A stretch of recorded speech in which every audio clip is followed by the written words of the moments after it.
Will Indiana deliver the Big Ten a third straight national championship? Who's winning in the transfer portal, specifically out west? We're discussing that on today's Locked On Big Ten Squad. You're talking ball with the Big Ten Squad, sponsored by Game Time. From USC to Ohio State, from Michigan to Oregon, from Nebraska to Washington, it's the local experts of the Locked On Podcast Network bringing you scoops, breakdowns, and the most comprehensive preview of the upcoming Big Ten weekend. No hurt feelings and thin skin allowed. Squad up, you're part of the Big Ten Squad. Happy Thursday, everybody. Welcome to this week's Locked On Big Ten Squad, a three-man panel of elite West Coast programs, if I've ever seen it. I'm Spencer McLaughlin, your host, Zach Anderson, Yoxheimer of Locked On UCLA, Mark Culkin of Locked On USC. That's it. That's the squad for the audio listeners. That's who we're rolling with this week. We'll talk all things national championship. Might dive into some interesting prop bet ideas, according to our friends at FanDuel, of course. So, Yoxheimer, I'll start with you. The big game on Monday, Indiana, Miami.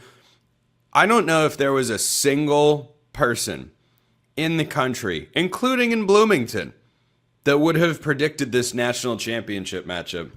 Did you? No. The only thing that I can parallel is I've always dreamed of UCLA being in Miami's shoes, a championship game in their home stadium, you know?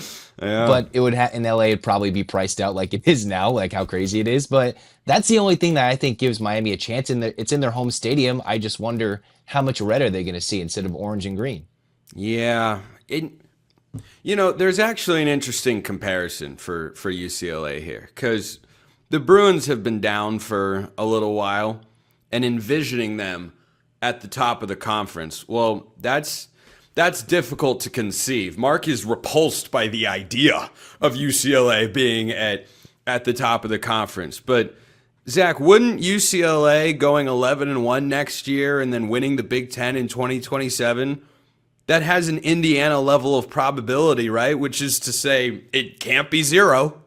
I mean, you can compare both Indiana and Miami to UCLA right now. UCLA is taking the Indiana model of the James Madison coach, and UCLA's chancellor was Miami's former president, who kind of got the fundraising up and got Miami football a little bit back to where it is. Obviously, a lot more factors there. But UCLA, support from the top, former Miami president, James Madison model, like Indiana, UCLA's new coach, Bob Chesney. So they're stealing from both programs, and hopefully that just supercharges this rebuild of a program identity in less than 5 years, because it's got to take 1 to 2. Mark, you heard it here first from Zach. UCLA national champions in 2027. How you feeling about that?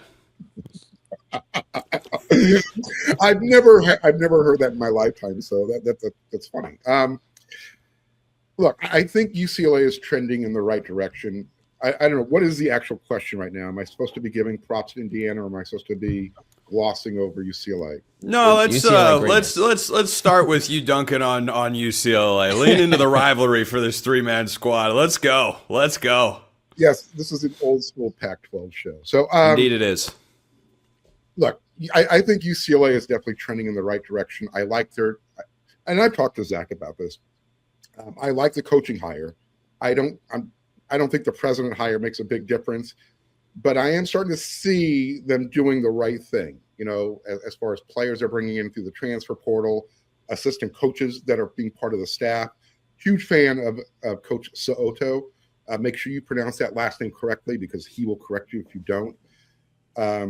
So'oto, yes. So'oto, boom. Yeah, he actually done.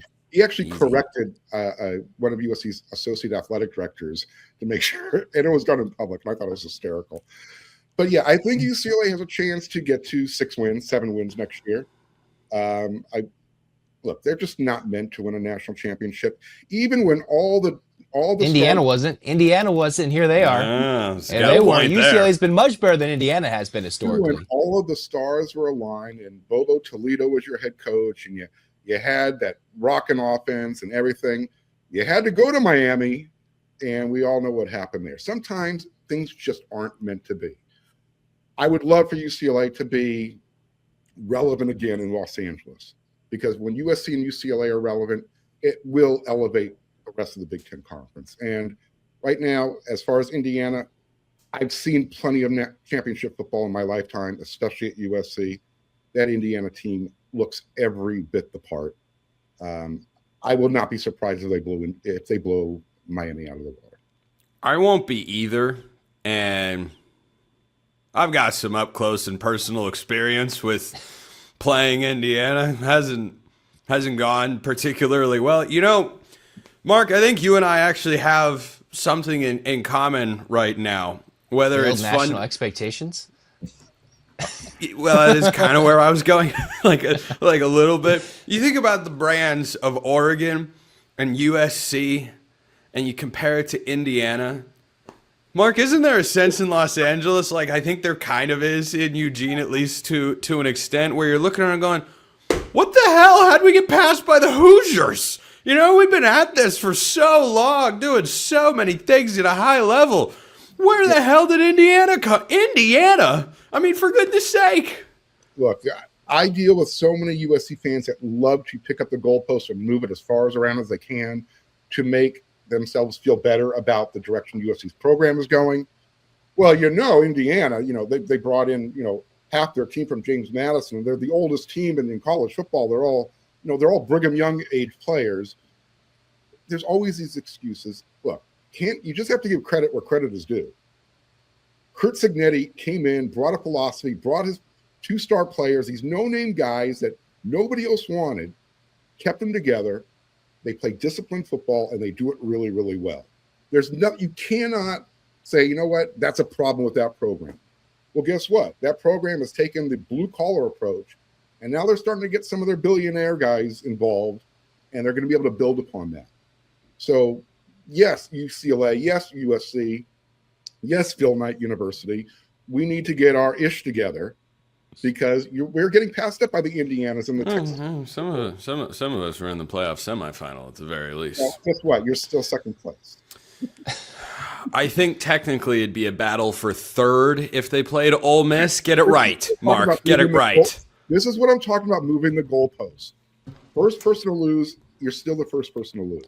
If you ain't first, you're last. So as far as I'm concerned, you're in the same spot as I am, partner. Thank you, Zach. I don't know that that's the case. One of us has won a Big Ten championship in football. The other one, you ain't first, you're last. Hey, I've seen embarrassment in the Rose Bowl. Not as bad as Oregon, though, recently, last couple of years. No. Oh, well, you're talking about the other Rose Bowl. I thought you were talking about this year. I was like, no, Alabama played in the Rose Bowl. And I was like, oh, yeah, right. That was another thing that happened. We're going to dive more into the game. Can Miami actually win? Look, I've seen crazier things happen before.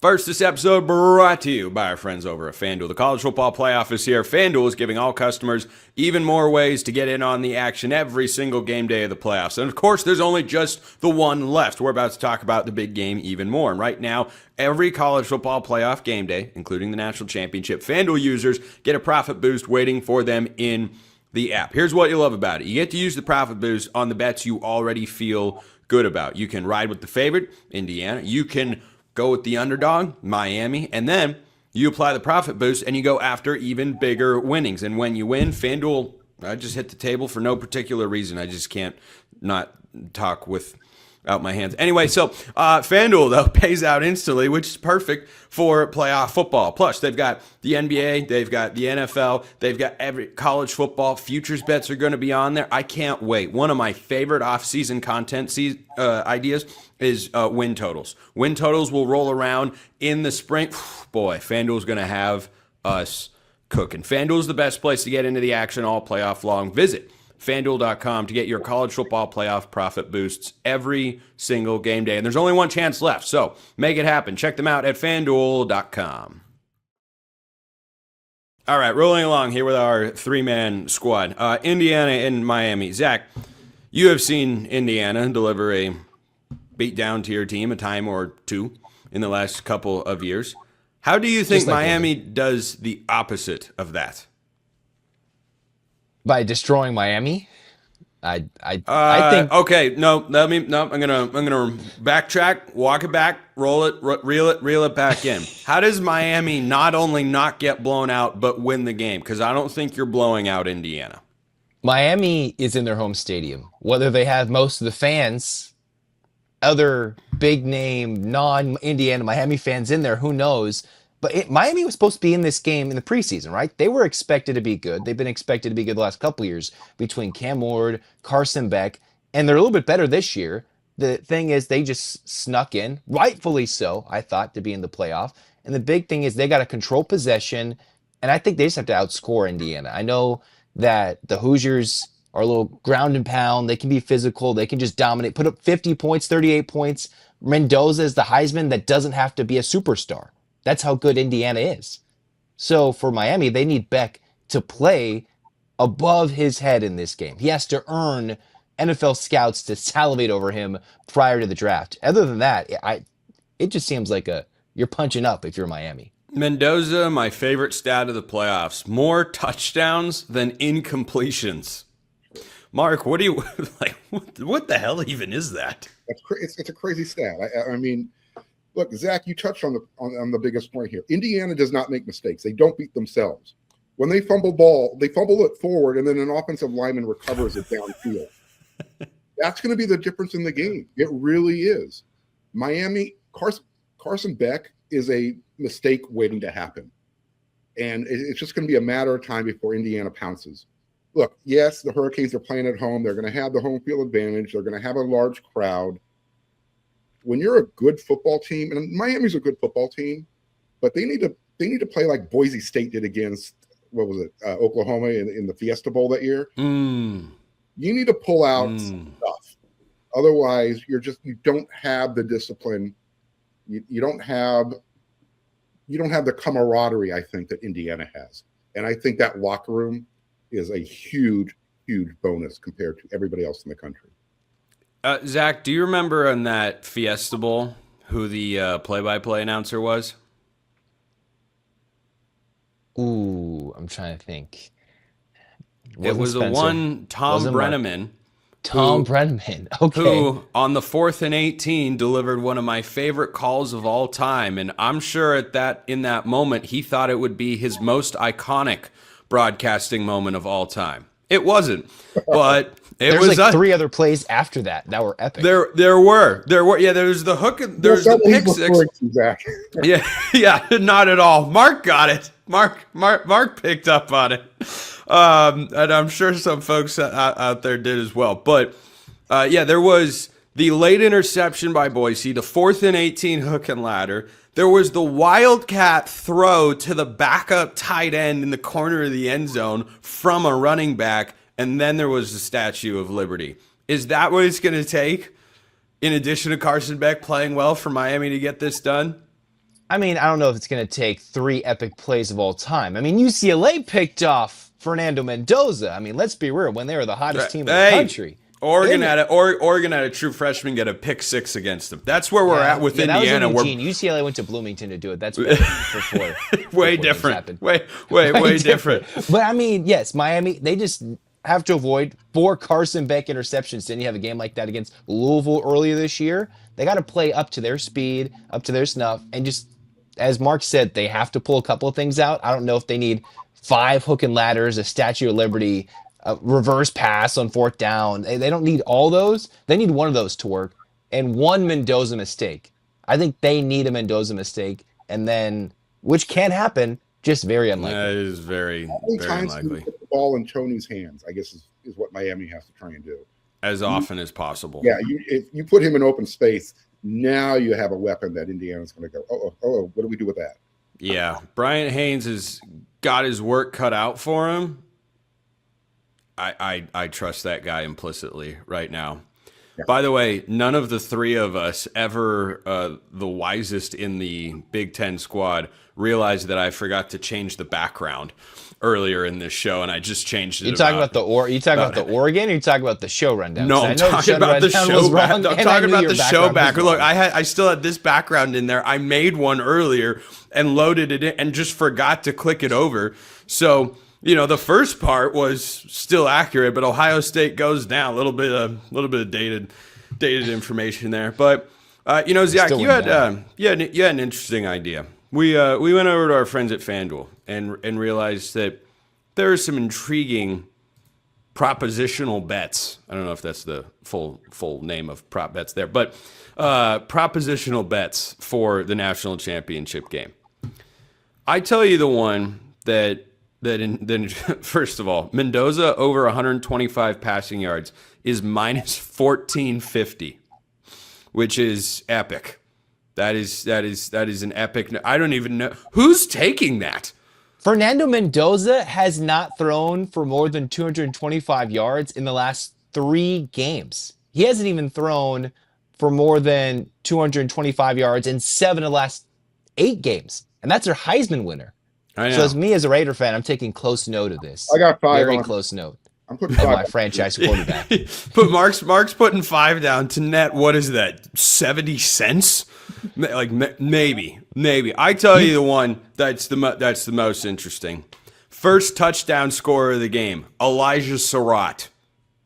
The go-to guy for the Indiana Hoosiers. You've got Omar Cooper. You've got Becker at wide receiver. They can run the ball well. And by the way, Zach, to your point about the lack of relative yardage for Mendoza, it's because Indiana very quietly plays complementary football with defense They just and kick special everybody's teams. butt. That's what it is. Yeah, that's what it They don't is have in to all pass 3 the ball. phases. They just roll everybody. But who do you think will be the first touchdown scorer in the game? Either team. Hot take, Mendoza rushing touchdown. you. I was literally just going to say. Oh, I kind of like that. Yeah. I kind of let's see. Hold on. There is, I believe, according to FanDuel, you can get that at plus 1,600. I got 10 on it. I tell you what. Mendoza has 6 rushing touchdowns. He hasn't had one since Purdue. Oh man, that would be the kind of thing Signetti would whip out in a big game like this. Second down and goal at the 3. Maybe speed option. I was thinking fake jet sweep, quarterback counter. Boy, I think if that one comes to fruition, that's going to be it. And runs it right between the tackles, right up the gut. That would be an all-time call from the two of you. Let's log our final predictions here before we talk about the portal, wrap today's show. Zach, Indiana, Miami, Hoosiers favored by 8.5 according to FanDuel. Who you got? That feels like a big number in a road game in a championship game. Mm-hmm. Yeah, it is. I still think UCLA. I think the UCLA Indiana. I think UCLA is going to surprise everybody and show up and play in the game. Bad memories in Miami, though. But I would say Indiana, it's going to get... This feels to me like 2019, that LSU-Clemson game, where Clemson gets out I thought that was your early. score prediction for a second. I was like 20 to And 19. they get out early by like a couple of scores, and then how LSU pulled away late, that's how Indiana... They might have a couple nerves. It might look fun early, and then Indiana wins by 2 scores late. Let's go 34-21, Indiana. Mark. 40-17, Indiana. In fact, I'll go this far. I think Miami scores first, takes the lead, gets that stadium rocking, all jacked up, and then all of a sudden Indiana just kind of settles in, plays Indiana football, and before you know it, the guys on the Miami bench saying, "Can we just start up the bus so we can leave?" Yeah, they don't have to go far. Kind of like the national championship game last year.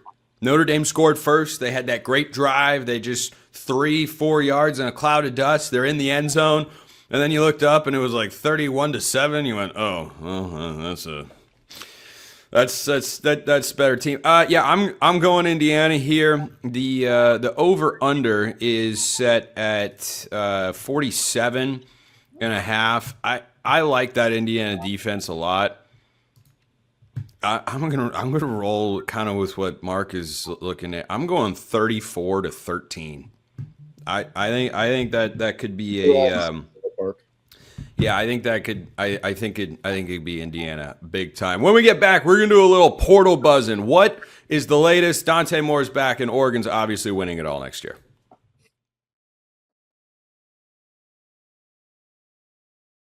I heard you chuckle, Mark. I heard you chuckle. People snort so bad. I just gave you dare doubt that an off-season natty will ever translate to a real natty. What data have you to support that when Let me talking say something about Oregon? Dante Moore, Spencer. I was a guest on another show. And did you want to talk about Dante Moore? It's going great. I don't know. We're a guest on another podcast, and they asked me, "What are you going to talk about what's going to be the difference between Indiana and Oregon? And I was like, well, from his UCLA days, Dante Moore has to make a mistake. And literally 20 minutes later, he threw a pick six because I was on a live stream. I was like, oh, and then there's the fumble. I was like, oh, how did I know? Yeah. Dante Moore has old still to grow. Dante came, but that's okay. That was the old Dante. We're going to get the new Dante, who, by the way, old Dante was a pretty darn good football player. New Dante is going to be an even better Alighieri? football player. Dylan Raiola is going to help level him up. Is that the thing? What was that? Because Dylan Raiola is going to push him. Oh, yeah. Big time. Huge quarterback battle in Eugene. Get ready for the clickbaitiest headline of all time on Locked On Ducks. Quarterback battle. Dylan Raiola will push. He's doing no such thing. Dante Moore starting. So, anyway, Oregon might go after Jordan Seaton, Colorado offensive tackle. I think they've had about 47 defensive linemen enter the portal that are going to, at least in some capacity, make your way down to your guys' state in California with Tosh Lupoi, but up north in Berkeley. So they need some work there. But overall, it's been eventful. Oregon's got a bunch of key returners. It's been pretty good. Zach, how's the transfer portal been for the Bruins? UCLA 1-40, looking like the Indiana model, taking the James Madison guys, able to get Zahir West, which was a big Bruin fan favorite to land in the portal, to significantly upgrade a D-line that was last in sacks, last in tackles for loss in the FBS. So the Bruins do have some edge rushers. FBS? Yeah. Oh goodness! I thought you were going to say the Big Ten, and I was ready for. I was ready to make a wisecrack about and there's 18 teams in this conference. UCLA went last at 136. No, there's a reason UCLA couldn't do anything on defense. It's because there's no pressure and quarterbacks had all day to throw. They could run the ball. Nothing worked because they could run right up the middle, like Utah, like Nebraska. That was the tried and true formula. You didn't have to do much. Penn State vehemently disagrees. They would tell you that defense had some players on it. Underrated, gritty guys. Well, I mean, Drew Aller kind of a little different there. You have to remember, UCLA scored first and the onside kick. They're running from ahead in the beginning of that one. So UCLA's 40 transfers, addressed the secondary. Every position in need, UCLA got a guy who's proven, a James Madison guy that knows the system, a guy who didn't play, and a guy who had some production on a playoff caliber team, whether it was in Oklahoma like Sammy Omosigo, or just offensively, they got guys like Florida's Aiden Mizell with some speed. They addressed every little position with a sense of savvy. So it's not like they're just throwing dust in the wind. Oh, let's see what happens. They're actually going after something targeted, and I think they'll get a lot better returns this year in the portal than they did in years past. Mark, how's the portal been for USC? USC spent all their money on their high school recruiting class, so they kind of did a little bit of the blue light specials at Kmart. They found some nice pieces. Don't get me wrong, but I think, myself included, a lot of USC fans were kind of hoping, anticipating that USC was just going to continue to go all in the transfer portal, find those key pieces, the best players available, spend the money necessary to fill a hole at linebacker or two, fill a hole at maybe defensive line. It didn't go that way. So instead, you filled a hole. You found a really good complementary wide receiver in Terrell Anderson from North Carolina State. Would I have preferred a Cam Coleman or a Nick Marsh? Probably, but I'm not upset with Terrell Anderson. They went and got a run-stopping interior defensive lineman, Alex Van Sumeren from Michigan State. I think he is a better version of what USC had a couple of years ago in Gavin Meyer when they pulled him from Wisconsin. They brought Devin Bryant in, a linebacker from the University of Washington. Again, not a top-tier guy, but somebody who knows how to play against the run. He's a local product. So USC did what they had to do, not what they probably should have done. They did just enough to get by. So if you're looking to pass a test, look, Mom, I brought home a C+ on my quiz. Everybody was probably looking for that A grade. But they're going with the youth movement. They are going with the youth movement in 2026. They're returning their entire offensive line, which is a plus. They're returning Jaden Mayava at quarterback. Some see that as a positive. You're returning Waymon Jordan at running back, Chanuk Hines at wide receiver. Defensive line, young but really, really good. Hopefully the defensive coordinator can bring it all together. So to answer your question, USC did just enough in the transfer portal to say we did what we needed to do. I was ready to pump my fist for C's get degrees. C's get degrees. C's get degrees.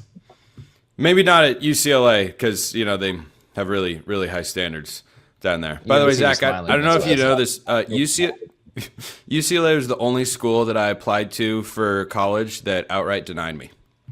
Wow. Yeah. Yeah. So with that said, I hope as a result your football program lives in misery for the next 30 years. Anyway, Zach Anderson, Yoxheimer, Locked On UCLA, Mark Colkin, Locked On USC. I'm Spencer McLaughlin from Locked On all over the place. That has been your three-man Big Ten squad. We'll see you next time. And until then, hope you all have a wonderful rest of your day.